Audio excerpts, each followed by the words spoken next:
ಸ್ನೇಹಿತರೆ, ಇಲ್ಲಿ ಕಾಣಿಸ್ತಾ ಇರೋದು ಇದು ಮಾಕ್ಲಿ ಬೆಟ್ಟ, ಮಾಕ್ಲಿ ದುರ್ಗ ಅಂತ ಹೇಳ್ತಾರೆ ಇದಕ್ಕೆ.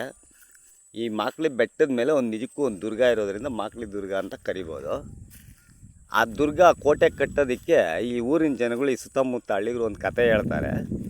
ಇಲ್ಲಿ ಗಂಗಮ್ಮ ಅಂತ ಯಾರೋ ಬಾಕೆ ಇದ್ಲಂತೆ, ತುಂಬು ಗರ್ಭಿಣಿ.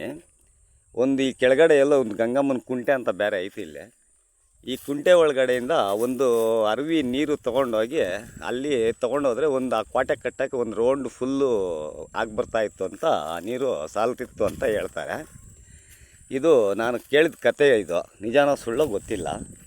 ಆದರೆ ಈ ನಡುವೆ ಏನಕ್ಕೋ ಆ ಕಡೆ ಮಾಕ್ಲಿ ಕಡೆ ಹೋಗಿದ್ದಾಗ, ಎಳ್ಳಿ ಐತೆ ಪಕ್ಕ ಈ ಕಡೆ ಮಾಕ್ಲಿ ಬೆಟ್ಟದಿಂದ ಈ ಕಡೆಗೆ, ಅಲ್ಲಿ ಒಂದು ಕಲ್ಲಿದೆ, ಇತಿಹಾಸದ ಕಲ್ಲು. ಇದು ನಮಗೆ ಮಾಸ್ತಿಗಲ್ಲು ವೀರ್ಗಲ್ಲು ಅಂತ 6ನೇ ಕ್ಲಾಸ್ನಲ್ಲಿ ಒಂದು ಪಾಠ ನಾನು ಓದಿದ್ದೆ. ಇದ್ರ ಮುಖಾಂತರ ನಮ್ಮ ದೊಡ್ಡಬಳ್ಳಾಪುರ ತಾಲೂಕಲ್ಲೆಲ್ಲ ನೋಡ್ತಾ ಇದ್ದೀನಿ, ವೀರ್ಗಲ್ಲುಗಳು ಸಿಗ್ತವೆ. ನಮ್ಮ ಕಡೆ ವೀರ್ಗಾರರು ಅಂತೇಳಿ ಅದನ್ನು ಕರೀತಾರೆ. ಆದರೆ ಈ ಮಾಸ್ತಿಗಲ್ಲು ಅನ್ನೋದು ಸ್ವಲ್ಪ ಅಪರೂಪನೇ ನಮ್ಮ ಕಡೆ.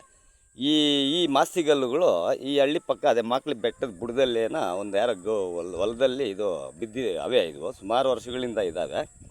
ಅದಕ್ಕೂ ಆ ಗಂಗಮ್ಮನ ಕತೆಗೂ ಸ್ವಲ್ಪ ಸಂಬಂಧ ಇರ್ಬೋದು ಅಂತ ನನ್ನದೊಂದು ಅನಿಸಿಕೆ. ಯಾಕೆಂದರೆ ನಾನು ಇತಿಹಾಸದ ಪ್ರಜ್ಞೆ ಸ್ವಲ್ಪ ಇರೋದರಿಂದ ಇಡೀ ತಾಲೂಕೆಲ್ಲ ಅಲ್ಲಲ್ಲಿ ನೋಡ್ತಾ ಇರ್ತೀನಿ. ಸಾಮಾನ್ಯವಾಗಿ ವೀರ್ಗಲ್ಲುಗಳಿದ್ದಾವೆ ಹೊರತು ಮಾಸ್ತಿಗಲ್ಲುಗಳು ನಮ್ಮ ತಾಲೂಕಿನಲ್ಲಿ ಅಪರೂಪನೇ. ಬೆಂಗಳೂರು ಗ್ರಾಮಾಂತರದಲ್ಲಿ ನಮ್ಮ ದೊಡ್ಡಬಳ್ಳಾಪುರ ತಾಲೂಕಲ್ಲಿ ನಮ್ಮ ಸಾಸೂರು ಹೋಬಳಿನಲ್ಲಿ ಸ್ವಲ್ಪ ಅಪರೂಪನೇ. ಈ ಥರ ಆ ಸ್ಟ್ರಕ್ಚರ್ ಏನಿದೆ, ಆವಾಗ ನಮ್ಮ ಪಾಠದಲ್ಲಿ ಮಾಸ್ತಿಗಲ್ಲು ಹೆಂಗಿರಬೇಕು, ಮಹಾಸತಿ ಕಲ್ಲು ಅಂತ ಹೇಳ್ತಾರೆ ಇದನ್ನು. ಮೋಸ್ಟ್ಲಿ ಆ ಸತಿಯ ಗಂಗಮ್ಮ ಸತಿ ಆಗಿರ್ಬೋದು ಇಲ್ಲಿ, ಇಲ್ಲ ಅವರ ಏನೋ ಒಂದು ಒಟ್ಟಿನಲ್ಲಿ ಇಲ್ಲಿ ನಡೆದಿದೆ. ಇಲ್ಲಾಂದರೆ ಮಹಾಸತಿಗಲ್ಲು ನೆಡಂಗಿಲ್ಲ. ಇಲ್ಲಿ 2 ಕಲ್ಲಿದ್ದಾವೆ. ಇದನ್ನು ಸುಮಾರು ವರ್ಷಗಳಿಂದ ಇದೆ. ಇದು ಇಲ್ಲಿ ಈ ಕಡೆ ಯಾರೋ ಅಷ್ಟೊಂದು ಗಮನ ಕೊಟ್ಟಿಲ್ಲ, ಏನೋ ಸುಮ್ಮನೆ ಕಲ್ಲುಗಳು ಅಂತ ಹೇಳ್ತಾರೆ. ಯಾರು ಹೊಲ್ದವ್ರು ಅವಾಗ ಪೂಜೆ ಮಾಡ್ತಾರೆ. ಇದನ್ನು ಯಾರಾದರೂ ಗಮನ ವಹಿಸಿ ಈ ನಮ್ಮ ಬೆಂಗಳೂರು ಗ್ರಾಮಾಂತರ ಜಿಲ್ಲಾಧಿಕಾರಿಗಳಿಗೆ, ಇಲ್ಲ ಪುರಾತತ್ವ ಇಲಾಖೆಗೆ ಸ್ವಲ್ಪ ಹೇಳಿದ್ರೆ ಒಳ್ಳೆಯದು. ಇದನ್ನು ಸಂರಕ್ಷಿಸಬೇಕು. ಯಾಕೆಂದರೆ ಇತಿಹಾಸನ ಮರ್ತೋರು ಇತಿಹಾಸ ಸೃಷ್ಟಿಸಲ್ಲ ಅಂತ ಒಂದು ಮಾತಿದೆ. ಇತಿಹಾಸದ ಬಗ್ಗೆ ಗಮನ ಇರೋರು ಈ ಕಲ್ಲುಗಳ್ನೂ ಸಹ ನಮ್ಮ ನೋಡ್ಕೋಬೇಕು. ಮುಂದಿನ ವರ್ಷ ನಮ್ಮ ಪೀಳಿಗೆಗೆ ಇದನ್ನು ಉಳಿಸೋ ಹಂಗೆ ಏನಾದರೂ ವ್ಯವಸ್ಥೆ ಮಾಡಬೇಕು.